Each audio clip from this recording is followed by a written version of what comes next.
Hi again, everyone. Gary Digital Williams here on the Boxing on the Beltway Podcast Network.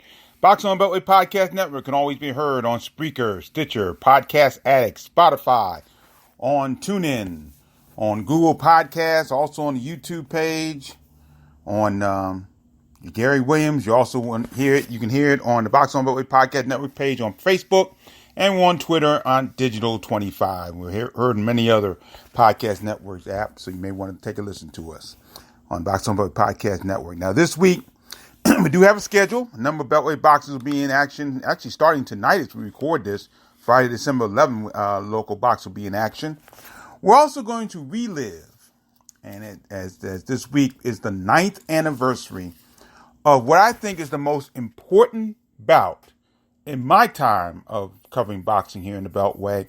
One of the most important bouts of all time, and actually took place the night before on December 10th. But at this point, 9 years ago, I was relishing and reveling over the great bout that took place and great card that took place that night. So we'll talk more about that. And we do have two very sad tributes to talk about within the Beltway boxing scene. We're going to talk about that as well. The Boxing on Beltway Podcast Network brought to you as always by Real Time Pain Relief. From boxers to ballerinas, for shoulder pain and muscle strain, everything in between, Boxing Law on the Beltway recommends Real Time Pain Relief, the natural, plant-based, safe, fast, and effective ointment. You go to freepainoffer.com, buy $10 worth of Real Time Pain Relief. You get a free $10 tube of Real Time Pain Relief, now endorsed by two-time World Heavyweight Champion Big George Foreman. So try his knockout formula for Real Time Pain Relief. Rub it on. The pain is gone in real time. And by DeborahSpears.com. She has great weight loss tips as always, great jewelry, and great training methods. All Deborah. DEBRA Spears.com. Well, let's first go over the December schedule, as my voice is a lot better this week, so I appreciate that. No question about that. And thank you once again for your prayers and your love as I've been going through some interesting times over the last few weeks. Friday, December 11th, where we start our schedule this week, and that's tonight, as Baltimore, Maryland super bantamweight Glenn DeZern. He'll be in a 6-round contest in North Charleston, South Carolina. Don't know the location, but it'll be in North Charleston, South Carolina. He'll take on Pablo Capul of San Diego, California, by way of Merida, Yucatan, Mexico. That bout is scheduled for 6 rounds. DeZern is 11-2-1, 7 KOs. He last fought on December 14th of last year, and he won a 4-round unanimous decision over Michael Gastiola in Covington, Kentucky. Capul is 10-31 with 5 KOs, trying to break a 5-bout losing streak. That included a first-round TKO loss to Martino Jules back on February 8th in Allentown, Pennsylvania. So best wishes to Glenn DeZern. Now, apparently his wife, WBC super middleweight champion Franchon Cruz DeZern, was scheduled to have a bout early this month, but apparently never happened, so we never got any results for it. She was scheduled to defend her title, but no, I guess the bout must have been canceled. That's tonight, Friday, December 11th, North Charleston, South Carolina. Glenn DeZern taking on Pablo Capul of San Diego, California. Saturday, December 12th, at the Champion Boxing Gym in Jonesboro, Georgia, we have 2 undefeated Baltimore heavyweights scheduled to be in separate bouts against opponents to be determined. Now, why they're waiting so long to give us the opponents, no one knows. But be as it may, Cassius Chaney is going to be on a scheduled 8-round bout. Chaney is 19-0 with 13 KOs, coming off a 4th-round TKO win over Chauncey Welliver. That was on August 28th in Kissimmee, Florida. So Chaney's actually living in New London, Connecticut, but still calls Baltimore home. As does Musin Kason, the younger brother of former World Heavyweight Champion Hasim Rahman. He's 6-0, 3 KOs, coming back for a 4-round encounter. He has not fought since November of 2019, when he won a 6-round unanimous decision over Montez Brown. That was at LaFontaine Blue in Glen Burnie, Maryland. So best wishes to both Cassius Chaney and Musin Kason. Kason lists Las Vegas as his hometown, but he also is originally from Baltimore. So best wishes to both of them. Then on Saturday, December 19th, this will be at the Escape Ballroom in Greenville, South Carolina. There are 2 locals scheduled to be on this card.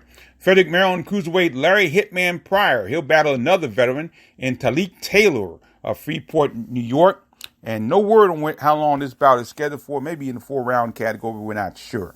Pryor is 13-22 with 7 KOs. He's riding a 2-bout winning streak. He had back-to-back first-round knockouts in his last 2 bouts. So we'll see what happens if he continues that. Taylor's 15-1 and with 1 KO, 3-15-1, 1 KO. He'll be looking to break a 5-bout losing streak as well. That has been over a 3-year period, including a loss by knockout to Sharif Rahman, the younger son of Hasim Rahman Sr. So that took place, I believe, at either in LaFontaine. It wasn't LaFontaine Blue. It might have been at the Burns Arena in Baltimore. So we'll see what happens there. As Larry Hitman Pryor takes on Talik Taylor.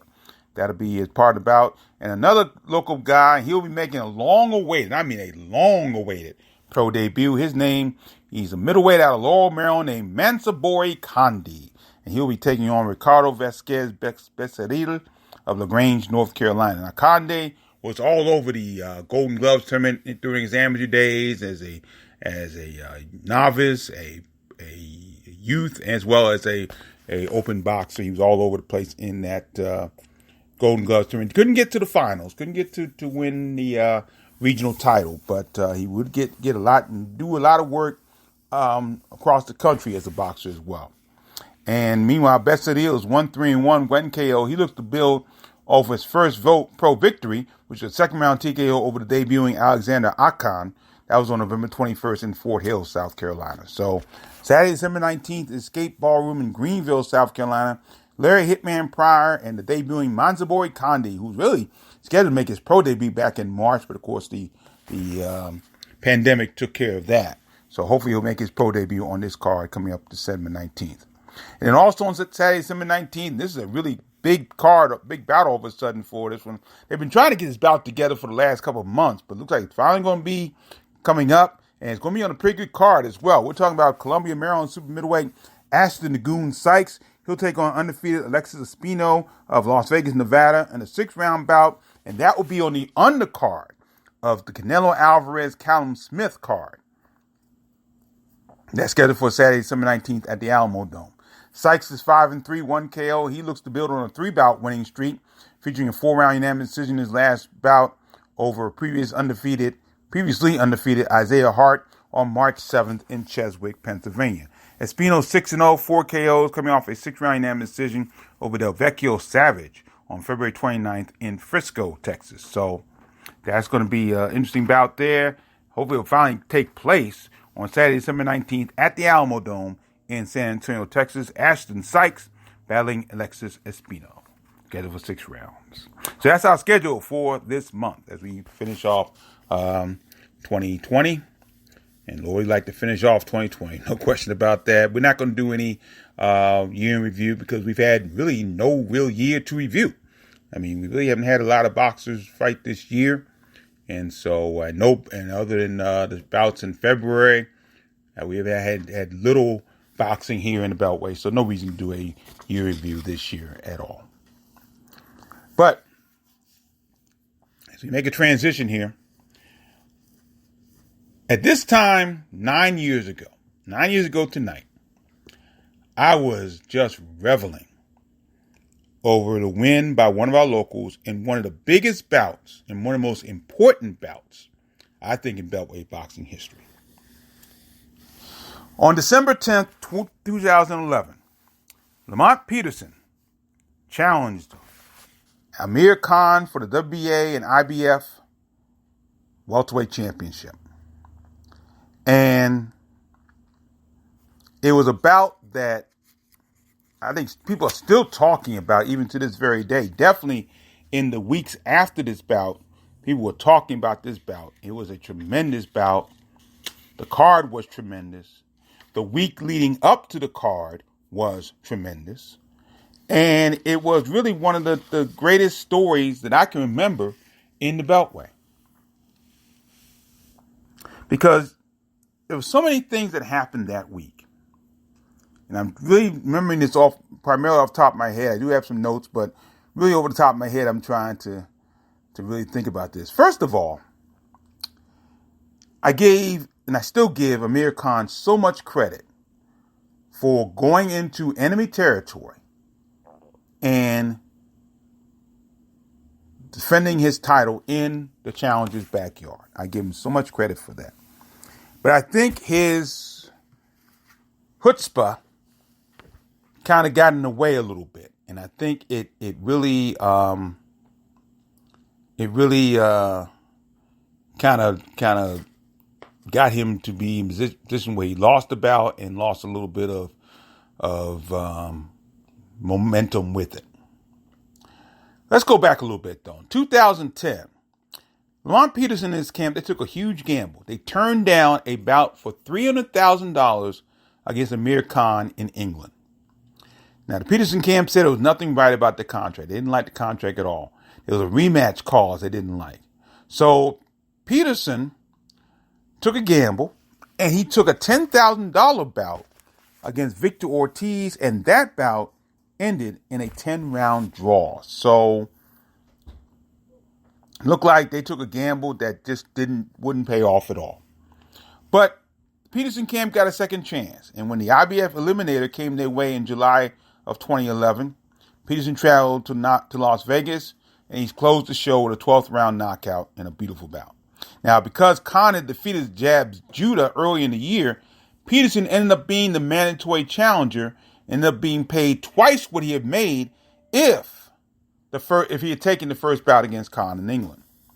So the stage was set, and because Khan insisted on having the fight in D.C., he insisted on this, and I give him so much credit for doing it. The bout would be at the Washington Convention Center. Now, first of all, the week leading up to the bout, there were a lot of personal appearances by both boxers.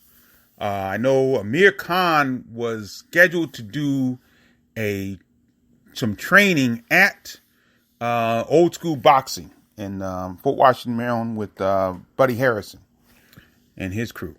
And, of course, Buddy's son was on the card. We'll get to the card itself in a moment. But it was originally supposed to be open to the public for a very short time, and then the majority of the time we private training. Well, one thing led to another, and the training ended up being public practically the whole time, much to Khan's chagrin.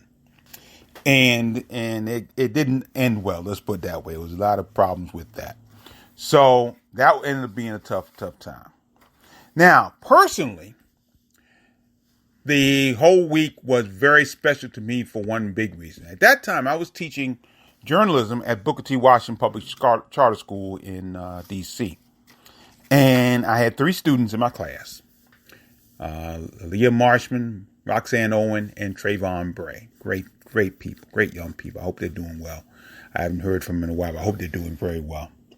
And they were in my journalism class. And one of the things that I had them do, since it was around the week of the bout, I had them accompany me to the press conference at the Washington Convention Center. Their eyes got so big, and they got to meet real, live pro athletes. They got to interview real, live pro athletes. They got to ask questions of some of the boxers that were there and some of the trainers and all. And I was just beaming with pride because it was just so much fun. I'd never done that before, never taken students to this event, to an event like this. But they loved it. They enjoyed being around the boxers, being around the media, got to meet some of my media friends. And it was a wonderful, wonderful day. It really was. It was a wonderful, wonderful day. And so that's a major part of this that I'll always remember. Now let's get to the card itself. The card itself was really a showcase for Beltway Boxing because we had a number of Beltway boxers on this card. The co-feature, of course, the card was televised by HBO. This is the first time HBO had been in D.C. probably, I believe, since Riddick Bowe, Jesse Ferguson. That was the last time HBO had been in D.C. So that goes all the way back to 1993. So that in itself was amazing. The co-feature had the big heavyweight, Seth Mayhem Mitchell. He was going in his biggest bout today against Timur Ibragimov. Anthony Peterson took on another local boxer, Daniel Atta. Of course, Anthony Peterson, the brother of Lamont Peterson. Fernando Guerrero. Well, let's go with the results. Seth Mitchell in the co-feature defeated Timur Bagama by second round knockout looked very good in that bout. No question about it. Looked great. Time was 2:48 of the second round. Anthony Peterson won an 8-round unanimous decision over the always tough Daniel Atta. Fernando Guerrero returned, and he won a 5th-round TKO over Robert Kluwer. The only non-local bout, we'll get to that last, I'm sorry. Thomas Top Dog Williams Jr. won a second-round TKO knockout over Ronaldo Rodriguez. Joshua Davis made his second pro bout, and he won a 4-round unanimous decision over Christopher Russell. Dusty Hernandez Harrison fought in his third pro bout, winning a first-round knockout over Terrell Davis. He knocked down Davis 3 times before the bout ended. Teron Grant out of White Plains, Maryland, took on Tayshawn Autry. He won a first-round knockout.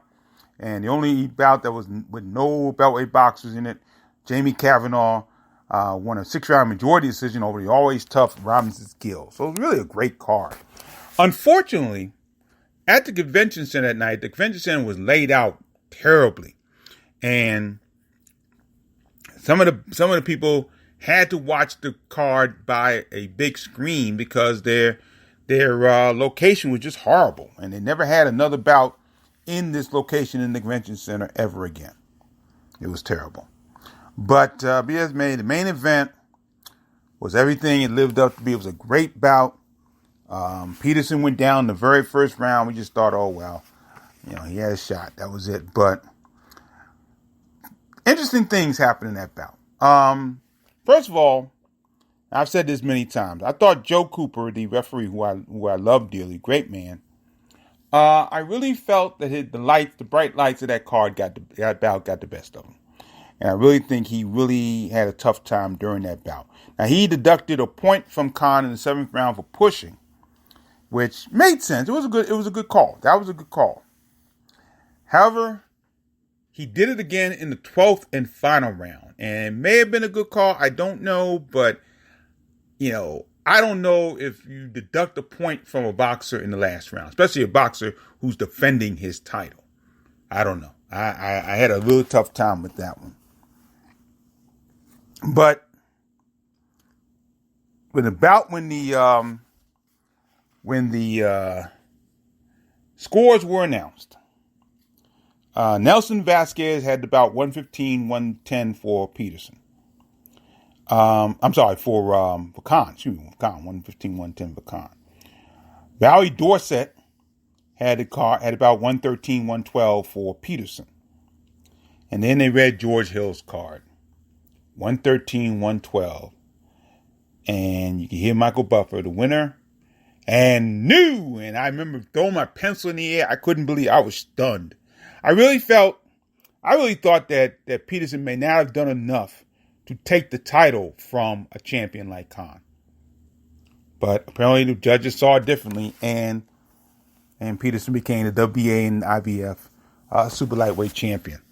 It was unbelievable. And to hear the British press and the Khan camp, talk about the shadiness of Joe Cooper. First of all, this is where Khan's chutzpah got in the way. Under no circumstances. See, he took the idea of winning a title in the opponent's hometown a little bit too far. There's nowhere in the world that I would have had a local referee a contest with a local boxer in it. In other words, no DC area ref's going to referee a bout with a DC boxer in it. Ridiculous. That was dumb. And for Khan's camp to allow that, that's on them. That was on them.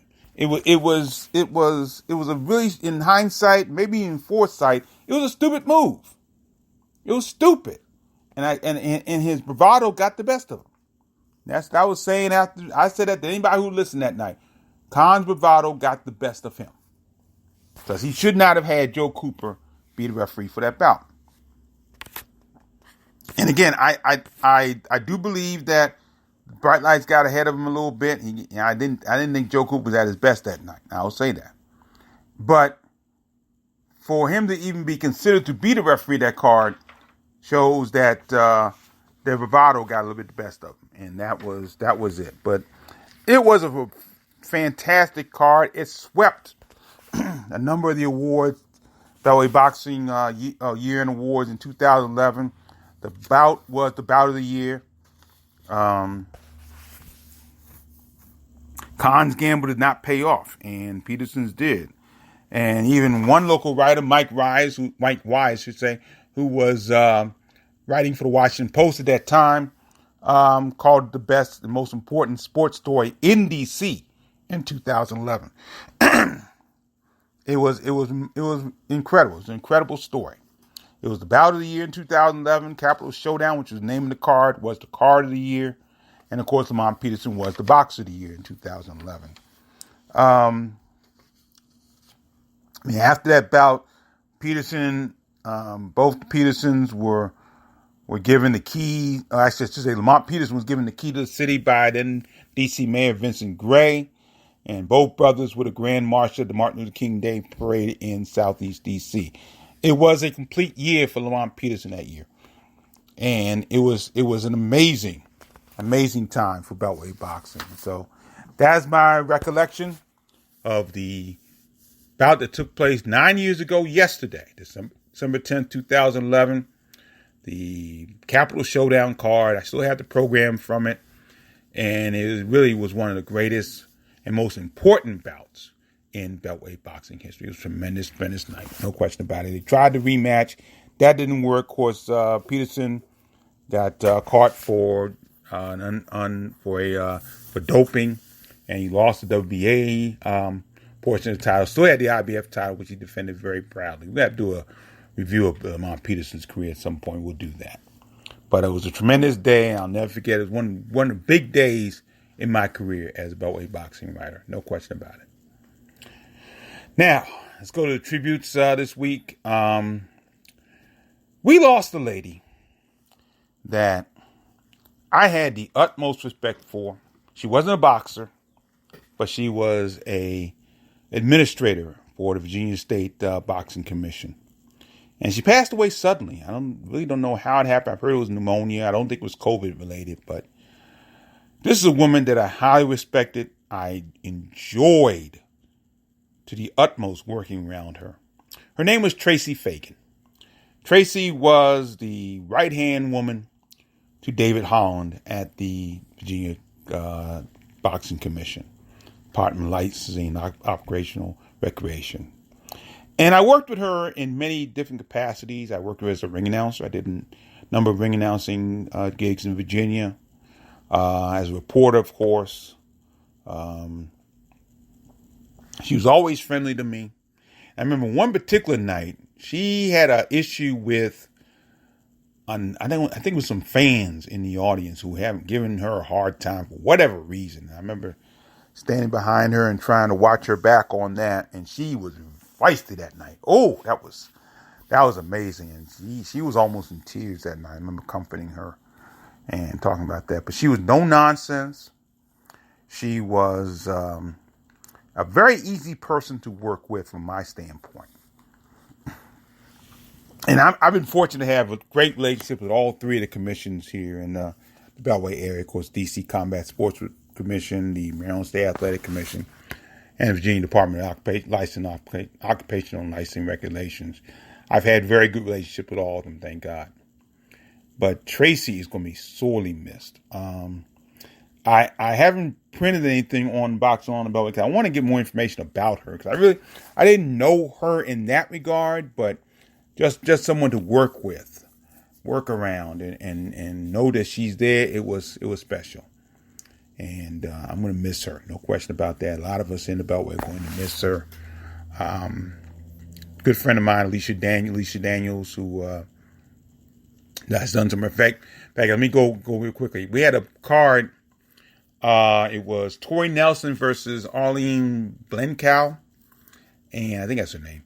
And it was, I ring announced it, and I was the only male involved with the bout, in all honesty. Of course, Tracy Fagan was the administrator. Alicia and two other female judges were the judges, all female judging crew, and Michelle Myers was the referee that night for the main event. It was incredible. It was history in the making.